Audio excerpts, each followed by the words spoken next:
Welcome to the Tech Egg. Don't get scrambled. Enjoy the video. You need Python and Node installed. Once ready, create the extension folder and add manifest. JSON. Start by deciding where Python runs. Compile to WebAssembly, Pyodide, or bundle a tiny server for native execution. Once decided, scaffold a background script and content script that communicate with Python runtime. Make sure to keep permissions minimal. Then install and test Pyodide locally, or set up a simple Flask endpoint if you choose native Python.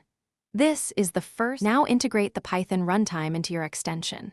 If using Pyodide, fetch the WASM and initialize it in a service worker or page script, then await Pyodide.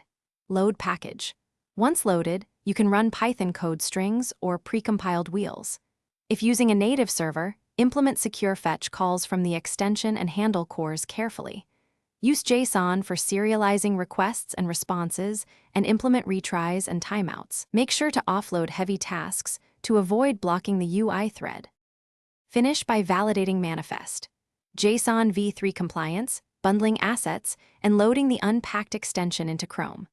Once done, perform real-world tests and profile memory and CPU use. Optimize by caching Pyodide or reducing payloads. Make sure to sign and publish following Chrome Web Store rules when ready. If things go wrong, check the developer console first for WASM load errors or blocked network calls. Most failures are missing permissions, cores, or misinitialized runtimes. Fix those and retry. Thanks for watching. Consider subscribing if I helped unscramble your problems.